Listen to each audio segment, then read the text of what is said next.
Hello friends, welcome to रोशन की class YouTube channel. दोस्तों, आप सभी का आज के इस वीडियो में एक बार फिर से बहुत बहुत स्वागत है। आज की इस वीडियो में हम देखेंगे यहाँ पे गणित की पाठ्य योजना, जिसका प्रकरण होगा संख्या पद्धति। तो पूरी वीडियो देखिएगा। इस वीडियो को स्टार्ट करने से पहले मैं आप लोगों से बस इतना बोलना चाहूँगा कि चाहता तो मैं इस PDF को आप लोगों के सामने नहीं लाता वीडियो के माध्यम से, क्योंकि यहाँ पर काफ़ी ये अच्छी राइटिंग नहीं है। देख सकते हैं आप, किसी बच्चे ने भेजा, लेकिन ये नहीं कह सकते कि अच्छी राइटिंग नहीं है तो आप लोगों की हेल्प नहीं होगी। मैं एक एक चीज़ यहाँ पे आप लोगों के सामने पढ़ूंगा, एक एक चीज़ एक एक अक्षर में यहाँ पे आप लोगों को बताऊंगा। तो ध्यान से अगर आप लोग देखेंगे वीडियो तो आप कोई भी आपको मिस्टेक नहीं होगी, आप लोगों की कहीं पे भी गलती नहीं करेंगे।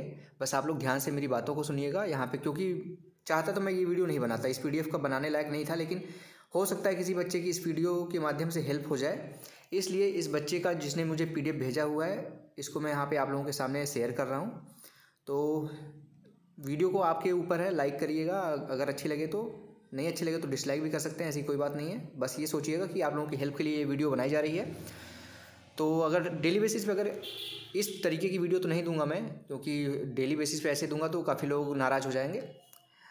अच्छे कंटेंट ही देता हूँ मैं यहाँ पे। तो डेली बेसिस पे ऐसी वीडियोस देखने के लिए रोशन की क्लास यूट्यूब चैनल से जुड़ जाइए, बिल्कुल फ्री है। नीचे लाल कलर का सब्सक्राइब बटन है, उस पर क्लिक करके सब्सक्राइब कर लीजिए, साथ ही साथ बेल आइकन पर क्लिक करके रखिएगा, जिससे मैं आप लोगों के लिए कोई भी फ्री कंटेंट यहाँ पे अपलोड करता हूँ तो उसकी नोटिफिकेशन आप तक बिल्कुल फ्री में पहुँचती रहे। तो चलिए शुरू करते हैं आज की वीडियो। आप यहाँ पे देख सकते हैं, यहाँ पे दैनिक पाठ्य योजना संख्या इस तरीके से लिखा गया, तो इसको यहाँ पे मत लिखिएगा।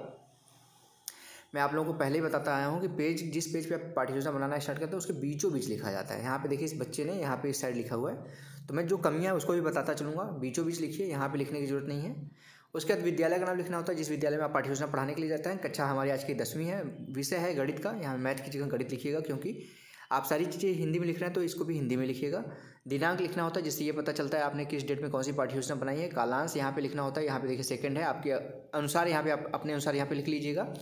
जिस क्लास में जाएंगे इस चैप्टर को पढ़ाने के लिए, समयावधि है 35 मिनट का। और जो हमारा आज का प्रकरण वो मैं पहले ही बता चुका हूँ, संख्या पद्धति है। अब इसके बाद आता है देखिए शिक्षण उद्देश्य। शिक्षण उद्देश्य को ही विशिष्ट उद्देश्य भी कहा जाता है और आपका प्राप्य उद्देश्य भी इसी को कहते हैं। इसको दो कॉलम में डिवाइड करते हैं। शिक्षण बिंदु, यहाँ पे शिक्षण बिंदु नहीं होगा, शिक्षण उद्देश्य होगा, यहाँ पे उद्देश्य लिख दीजिएगा। अपेक्षित व्यवहारगत परिवर्तन, ठीक है। इस बच्चे ने काफ़ी मिस्टेक्स की हैं, वो मैं यहाँ पे चेक भी करता चलूँगा आप लोगों को, जिससे सुधार करने का मौका भी मिलेगा। पहला हेडिंग है ज्ञानात्मक। इसमें देखिए लिखा गया, विद्यार्थी संख्या पद्धति के बारे में प्रत्यास्मरण कर सकेंगे। दूसरा पॉइंट है, विद्यार्थी संख्या पद्धति के बारे में प्रत्याभिज्ञान कर सकेंगे। दूसरा हेडिंग है अवबोध। इसमें पहला पॉइंट लिखा गया है, विद्यार्थी संख्या पद्धति के पुनरावलोकन के बारे में जानकारी प्राप्त कर सकेंगे। दूसरा पॉइंट है, विद्यार्थी संख्या पद्धति की व्याख्या कर सकेंगे। तीसरा हेडिंग है ज्ञानोपयोग। इसमें पहला पॉइंट लिखा गया, विद्यार्थी संख्या पद्धति के विभिन्न भागों का निष्कर्ष निकाल सकेंगे। दूसरा पॉइंट है, विद्यार्थी संख्या पद्धति से प्राप्त ज्ञान का नवीन परिस्थितियों में विश्लेषण कर सकेंगे। चौथा हेडिंग है यहाँ पे कौशल। इसमें पहला पॉइंट लिखा गया, विद्यार्थी संख्या पद्धति के घटकों की, यहाँ पे देखिए आवृत्ति काटा गया है, आवरण को चार्ट बना सकते हैं। जैसे कि संख्या पद्धति उसको आप चार्ट द्वारा प्रदर्शित कर सकते हैं। दूसरा पॉइंट है, इसमें विद्यार्थी संख्या पद्धति के मानों की सारणी बना सकेंगे। पांचवी हेडिंग है अभिरुचि। इसमें पहला पॉइंट लिखा गया, विद्यार्थी संख्या पद्धति के विषय में रुचि विकसित कर सकेंगे। दूसरा पॉइंट है, इसमें विद्यार्थी संख्या पद्धति के घटकों की संरचना पर विमर्श कर सकेंगे। और लास्ट में छठवीं हेडिंग है यहाँ पे अवृत्त। इसमें देखिए पहला पॉइंट लिखा गया, विद्यार्थी संख्या पद्धति के घटकों की संरचना व मानव प्रति विश्वसनीय दृष्टिकोण विकसित कर सकेंगे। मानव पर यहाँ पे विश्वसनीय दृष्टिकोण विकसित कर सकेंगे। दूसरा पॉइंट है यहाँ पे विद्यार्थी संख्या पद्धति के अध्ययन के प्रति वैज्ञानिक दृष्टिकोण विकसित कर सकेंगे। अब आता है आपका अगला हेडिंग यहाँ पे सहायक सामग्री। इसमें देखिए सहायक सामग्री के आगे लिखा गया सामान्य सहायक सामग्री और विशिष्ट सहायक सामग्री। सामान्य में आपका आता है चौक, डस्टर, लपेट, फलक, संकेतक, और विशिष्ट में आपका आता है चार्ट और मॉडल। इसको लिख लीजिएगा। उसके बाद आता है विधि और प्रविधि। देखिए यहाँ पे लिखा गया है प्रश्नोत्तर विधि है, यहाँ पे प्रविधि कर लीजिएगा। यहाँ प्रश्नोत्तर प्रविधि होती है और व्याख्या विधि है, ठीक है। पूर्व ज्ञान में देखिए लिखा गया, विद्यार्थी संख्या पद्धति के बारे में सामान्य जानकारी रखते हैं। अब आता है लेसन प्लान का सबसे इंपॉर्टेंट हेडिंग प्रस्तावना। आप इस तरीके से देखिए, यहाँ पे प्रस्तावना लिखा गया, आप इसको बीचों बीच लिखिएगा, प्रस्तावना प्रश्न। इसको 3 कॉलम में डिवाइड करना, क्रम संख्या, छात्राध्यापक क्रिया, विद्यार्थी क्रिया। छात्राध्यापक की जगह छात्राध्यापिका क्रिया हो जाएगा, लड़की हैं तो, ठीक है। छात्राध्यापक पूर्व ज्ञान पर आधारित प्रश्न पूछेगा यहाँ पे बच्चों से। पहला, सिक्के को उछालने पर कितनी परिस्थितियाँ आती हैं, तो बच्चे बोलेंगे 2। दूसरा है 2 चर, यहाँ पे देखिए है x व y से मिलकर बना घटक x + y = 0 क्या कहलाता है, तो बच्चे बोलेंगे समीकरण। तीसरा प्रश्न यहाँ पे समीकरण x² देखिए यहाँ पे है x² + 5 में द्वितीय पद कौन सा बच्चे बोलेंगे 5 यानी कि 5। चौथा प्रश्न है यहाँ पे 5 संख्या होती है या बहुपद, बच्चे बोलेंगे 5 होती है संख्या। आपका जब संख्या आ गया तो आप 5वां प्रश्न इससे बना सकते हैं। संख्या पद्धति के बारे में आप क्या जानते हैं, बच्चे नहीं बता पाएंगे। समस्यात्मक प्रश्न हो जाएगा, समस्यात्मक प्रश्न होगा। हो सकता है कोई बच्चा यहाँ पे आपका जवाब देने का कोशिश भी करे, लेकिन समस्यात्मक प्रश्न जैसे होगा अपना उद्देश्य कथन बोलिए। अच्छा विद्यार्थियों, आज हम संख्या पद्धति के बारे में विस्तारपूर्वक अध्ययन करेंगे। अब इसके बाद देखिए प्रस्तुतिगढ़ आपको हेडिंग लिखना होता है। प्रस्तुतिगढ़ हेडिंग लिखिए, उसको यहाँ पे देखिए 4 कॉलम में डिवाइड किया गया। शिक्षण बिंदु, छात्राध्यापक क्रिया, विद्यार्थी क्रिया और श्यामपट्ट कार्य। इसमें पहला शिक्षण बिंदु है संख्या पद्धति का सामान्य परिचय। विकासात्मक प्रश्न यहाँ पे देखिए पूछा गया है। पहला, ध्यान से अब देखिएगा, एक एक चीज़ मेरी बातों को सुनिएगा, क्योंकि अब यहाँ पे आपको चीज़ें ज़्यादा धुंधली दिखाई देंगी। 1/2 पूर्ण संख्या है या भिन्न संख्या, बच्चे बोलेंगे भिन्न संख्या। दूसरा प्रश्न है संख्या पद्धति के बारे में आप क्या जानते हैं, नहीं बता पाएंगे बच्चे, समस्यात्मक हो जाएगा। अब इसके बाद छात्राध्यापक अपना धारा प्रवाह तरीके से कथन बोलेगा यहाँ पे, ठीक है। कुछ राशि, देखिए यहाँ पे कुछ राशि, क्योंकि बच्चे ने काफ़ी गंदी राइटिंग में लिखा है तो उसको आपकी हेल्प के लिए इसने भेजा, तो इसको अप्रिशिएट करिएगा। कुछ राशि जिसका मान निश्चित होता है संख्या कहलाती है। संख्याएं अलग अलग प्रकार की होती हैं, जैसे प्राकृतिक संख्या 1 से शुरू होती हैं, अर्थात 1 2 3 4 डैश डैश डैश इनफाइनाइट होती हैं। दूसरा पूर्ण संख्याएं 0 से शुरू होती हैं, अर्थात 0 1 2 3 4 5 6 7 डैश डैश डैश इनफाइनाइट होती हैं। तीसरा यहाँ पे है पूर्णांक संख्याएं, इसमें धनात्मक, शून्य और ऋणात्मक सभी संख्याएं आती हैं। चौथा परिमेय संख्याएं, यहाँ यह संख्या 0 से दोनों ओर अपरिमित रूप में बढ़ती है, जैसे कि यहाँ पे 1 भी हो सकता है, 1/2 भी हो सकता है, अर्थात यहाँ पे देखिए आधा लिखा हुआ है, आधा मान भी आता है इसमें।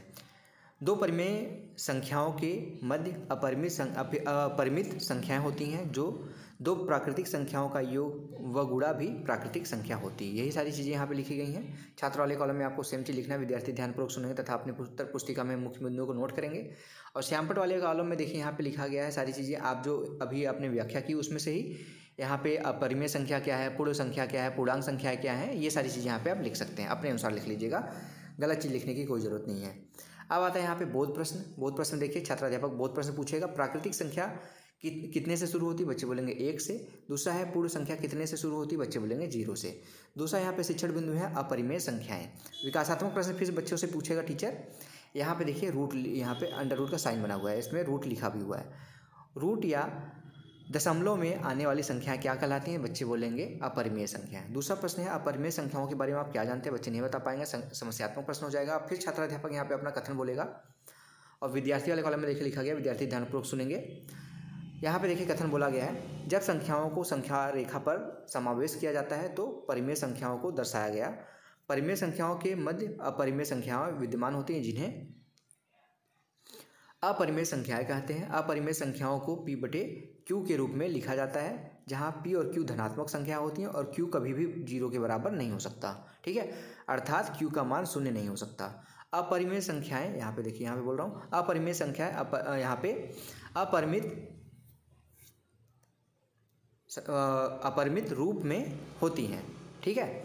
अपरिमेय संख्याओं के उदाहरण जैसे √2, √3, यहाँ पे √2, √3, √5, √7, 0.158 आदि हैं।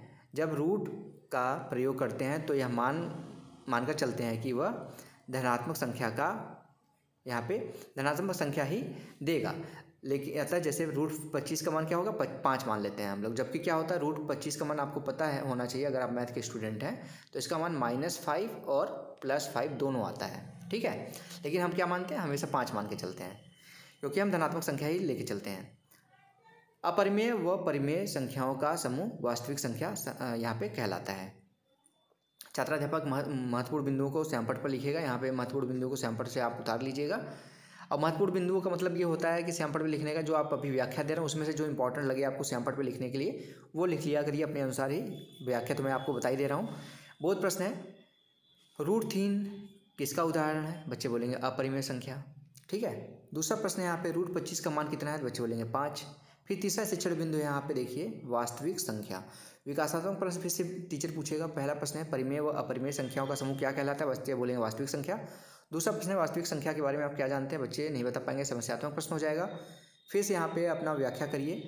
रूट के अंदर यदि ऋणात्मक संख्या आ जाती है तो वह काल्पनिक संख्या, जैसे -√2 काल्पनिक संख्या है, ठीक है, संख्या है।